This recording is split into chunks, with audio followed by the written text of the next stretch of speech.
right, we're back in studio for another episode. Mark, good to be with you. Thank you. You know, on our last episode, we talked about client events and why they were so important and why every advisor really should be implementing them.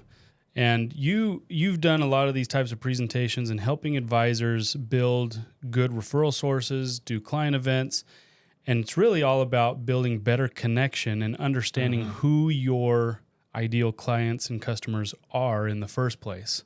So let's talk about it. Let's dive into that today and talk about some of the best tips and tricks that you have for to really getting to know your clientele and build connection with them. This is fun. I've talked about this topic, and this didn't just come from anywhere. We didn't just make this stuff up, but I subscribe to Oxley Institute and other places that really get into the social science of investors. And so that's where a lot of this content came from. And if I look at the most successful advisors out there, they treat getting favorable introductions as a core pillar to growing their business. And the reality is when you break it all down, like let's just pull apart an advisor's practice, most of us live by the old 80-20 rule. Right. 80% of our revenue comes from 20% of our clients. Yet, and if you think about that, if we could just add more of those A clients on a monthly basis to our book of business, how much more money could we make in a year? How it makes it really easy when you're trying to set up your goals, right? If you think about, okay, each A client makes me, let's say, $50,000 a year in revenue. If I want to get to a specific goal, then I know very clear how many new A clients I got to add in a year. So it helps us from a marketing standpoint to pull that apart. But the reality is that when you think about an A client and you think about your favorite people in your book of business, those are the people you want to work with. You love working with those people. You're considering them an A client. Chances are they probably make you the most money. That's normally what kind of breaks down to. But you also really know, you really have your value add built to service those people the best. So you connect with them, you know how to help them, and all of that. And the reality is if you think about your top A clients, so if you're at home listening to it, get out a piece of paper, start making a list of those A clients, and chances are that if you duplicated that person 2 or 3 times over a year, how much more money could you make, right? Today's conversation, and I get this a lot, is people don't know how to get those introductions. They have that uncomfortableness. So even though you've done a great job for somebody and you've really helped them, and now you're at an optimal opportunity to ask for that introduction, we start to clam up. And because we clam up, then our client on the other side of the desk, well, now they're clamming up. They feel awkward too. And here's the reality. So here's a good dose of reality. And this stat came from Oxley Institute, where they surveyed investors. And they asked, one, do you have a personal relationship with your advisor? Okay. Only 34% of people feel like they have a personal relationship with their advisor. Interesting. But when Oxley Institute surveyed advisors, do you feel like you have a personal relationship? Guess what? 84% felt like they had a relationship. It flipped, right? So that's probably a big gulp, a big aha. Like people, I think that I have these people that I know them personally, but the reality is they don't feel like they know me personally. Now, here's how it all comes together. When surveyed, if you would give an introduction to your advisor, people that feel like they have a personal relationship with their advisor are more prone to give you an introduction if they feel like they have a personal relationship with you. So the big question of the day, and I ask this on a daily basis to advisors, is how often are you getting outside of the office to build that rapport and build that personal relationship? And I thought that we could share maybe 9 tips to connect better with your clients. So that's what, at heart, that's what this podcast is about. How do I build a relationship? How do I do that? And what are those things? And so number 1 I wrote down is slow down. I think too often, whether we're having meetings, and this could be in the office now or outside of the office, we put people on a schedule. So think about your favorite person, and now you're only going to give them an hour or 30 minutes because you've booked your day so tight, appointment on top of appointment, that you've got to rush. People feel rushed when they're in those situations. I don't care what profession is listening, you feel rushed in those situations, right? Yeah. So if you give people more time to have a deeper conversation, become more relaxed, then in that conversation, you're going to learn far more about what's going on. You're going to have deeper conversations about the people that you're talking to and in their personal life. You're going to get to know them a little bit more. So what I would say is, especially with your A clients, book out an extra 30 minutes. Don't put people on such a time frame. When you know you have them coming to the office, or you're going to lunch with them, or you're doing dinner or whatever it is, book enough time that it just allows to have a better conversation. That's an interesting one. I think it's an important one. Naturally, in my mind, playing devil's advocate, the thought that goes through my mind is, well, okay, I hear that and I understand that, but how then do I scale my company if I'm limiting the time I'm able to spend with more clients? It's a great question. So remember, this is your A client. So what I didn't say is do this with your B and C client. What I said is your A client. And remember, your A client, if the value of that is so great that within that conversation, and we'll talk about this on another podcast, but I've got a great way to source the names. How do you source and get more people? I've got some great ways. I call it sourcing the 7 spheres. This is how you're going to sit down in that meeting and you're going to pull out those people that you want to get introduced to in a great way that doesn't come across as salesy, doesn't come across as abrasive or anything like that. It's in a natural conversation that you're going to find out who you want to be introduced with those people. And think about it. If your A client pays you $50,000 a year, chances are that they have at least minimum 2 or 3 other people that can pay you $50,000 a year. So if you spent a little bit extra time and maybe didn't have a B meeting or a C meeting with somebody, but you had more A meetings, how much more money would you make? Quite a bit more. Right. Here's another good one. This is number 2. Engage feelings, not actions.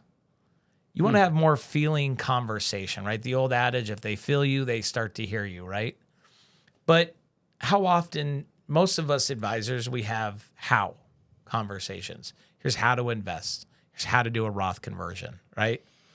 But if we had more why and more feelings, hey, James, you've got a son that's going off to college. How are you feeling about that? Start engaging more of those feelings, and then that opens up. People tend to open up and they want to have those conversations. Oh man, I'm been stressed. What other family and friends also have kids going off to college? Do you have a support group going on for that? You meeting with them? You can build off of that, right? So have more feeling conversations, have less action conversations. Essentially dive deep into the relationship instead of just doing the superficial stuff. 100%. I love this one. Weave personal lives into the conversation. You know, Facebook, like me, hate me, have a personal feeling around Facebook, but that is one of the easiest social holy grails to somebody's life. Like if you went onto my social media and you watch that, you would know everything that I'm probably interested in, down to maybe nonprofits that I work in or places that I travel. So if I was connected with my A clients, my favorite people on social media, and before you came in to meet with me, I hopped on and checked you out, and I noticed you went on vacation over the summer. Maybe in my conversation that I'm having with them, I'd say, hey, James, man, I saw you went to Hawaii. It looks like you went with like 4 or 5 friends. Who's that? You know, now I'm weaving into the personal life. I'm finding out about your hobbies. I'm finding out about your friends and who do you hang out with. I'm not going to jump on it right now in that conversation, but maybe later on I'm going to come back to those 4 or 5 other people because maybe I'm doing a Hawaiian luau event and, hey, they liked Hawaii. Hey, James, should we invite those people to come to our cool barbecue that we do every summer? And we're doing it. It's that, right? It's connecting in that way, getting to know people a little bit deeper. I mean, this is a relationship business, and everybody knows that. I think we all readily accept that.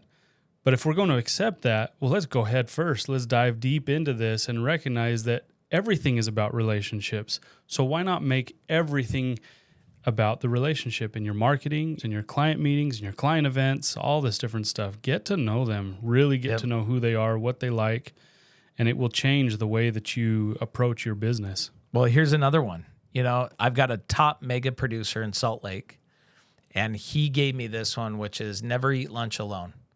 So whether I'm trying to get into business owners, professionals like CPAs, attorneys, realtors, loan officers, I want to get more introductions from my top favorite people.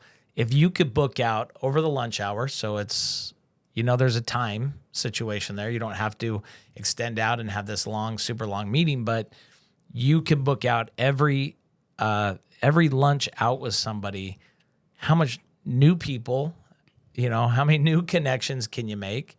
And everybody's got to eat, right? So that's a really easy one to say, hey, let's go to lunch. Let's go have a conversation. Let's get to know one another over a non-threatening, not come to my office and I'm going to give you a sales presentation. Let's go to lunch. And throughout the week, you could have different styles of lunches going on. Maybe this one's a referral event. Maybe that one's a business meeting of business professionals. Maybe this one's, you know, you're taking 5 attorneys to Topgolf. You can have fun with it and keep your day kind of new every day. But that's just such a simple and easy one.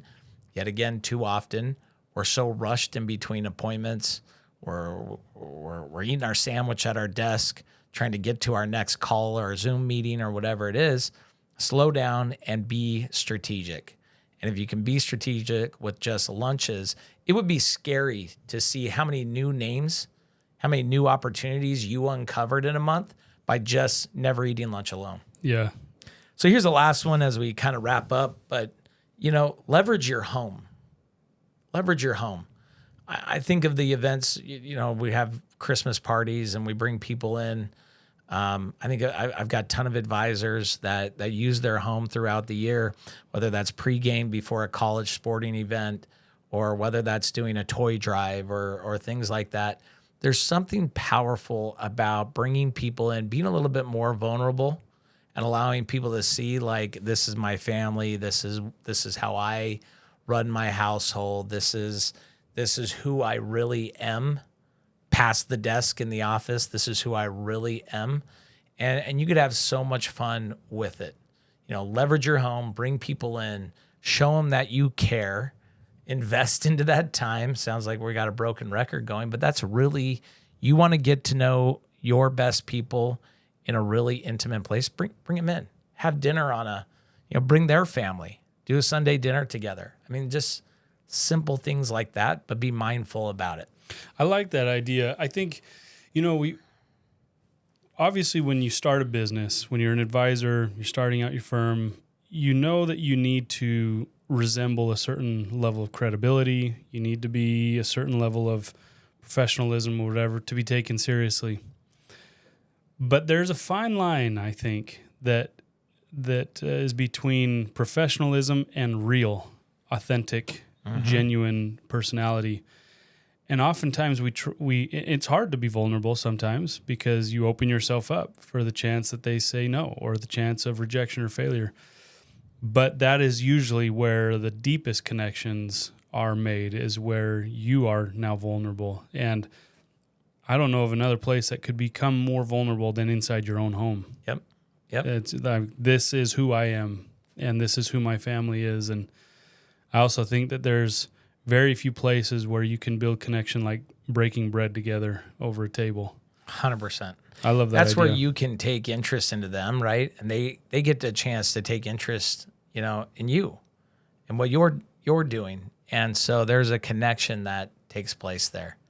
And so the more opportunities that you can take in that and do that, the more successful that you're going to be. You know, surround yourself with people that are in that category of your A clients, the people you really want to work with, and then be mindful about what you're doing.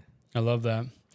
Well, to our listeners who are tuning in, if you are unsure of exactly how to do this, we have a process that we follow with our clients. So we invite you to come learn more, schedule a call with Mark and the team and me, and we'll help you come up with these ideas on how to build better connections, get more favorable introductions, and ultimately grow and scale your business. Thank you for tuning in, and we'll see you on the next one. Mark, thank you. Thanks, James.